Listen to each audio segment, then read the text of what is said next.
In 2007, I just got off of work, and me and my wife picked me up from work, and we're going down the US 60 westbound. And I saw a guy that was pulled over on the side of the street. All I saw was a car seat. So me and my wife looked at each other. She said, "You better pull over. There's a car seat. There must be a baby or someone in there." So we actually got off the highway, came all the way back around, got back on the highway, and I stopped about 10 feet behind him. Because one thing that Bruce Hawley taught us at Discount is like a 25-foot rule. If there's anybody that needs help 25 feet around you, you gotta help them no matter what. So I'm like, we saw him, I'm like, okay, well, let's get it done.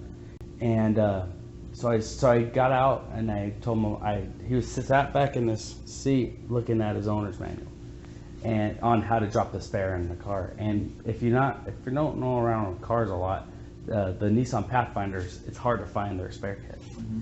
And so I just went over there and I already knew where it was, dropped everything, got the car jacked up, and what he had an inner edge wear blowout.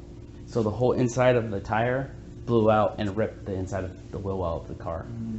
So I had to rip all the whole wheel well. After I got the tire off, rip the wheel well out, and I put the spare back on.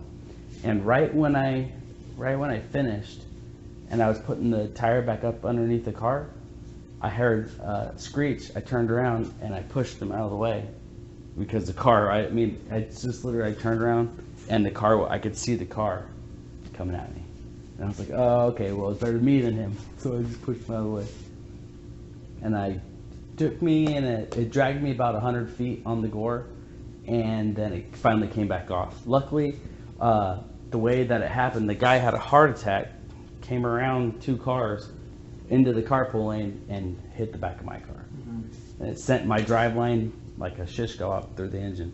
And your family was in the car at the time? Your wife, Elise? My wife and my oldest son. Mm-hmm. It was kind of a funny story. Yeah, well, she thought she was dead.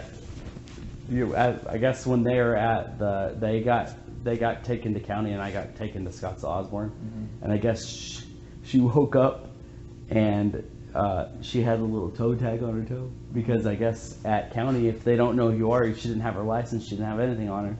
They didn't know who you are. They just put Jane Doe on a red tag and they put it on your toe. So she woke up and she's like, "Am I dead?" And they're like, "No, we had to put a toe tag on you because we didn't know who you were."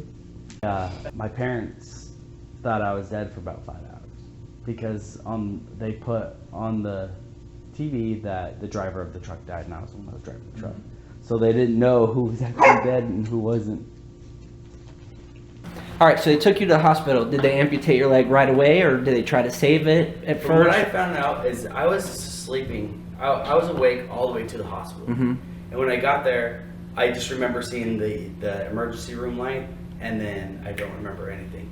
But they said that there was a little bit of muscle left on my leg, and that's all that was holding it on. But all I know is I was down for 3 weeks. I was in a chemically induced coma for 3 weeks, and then that next week I woke up and I had an external fixator on for a week, and then the week after that they had me trying to get up because I didn't even know my own leg was amputated. That's what I was going to... So they had already amputated by the time you woke back up? By the time I woke back up. Because the only thing I had on was my external fixator, and I didn't even look over to see that it was gone. What is an external fixator? They put it in your bones. They put a lot of pinholes in your leg to straighten your bones back out.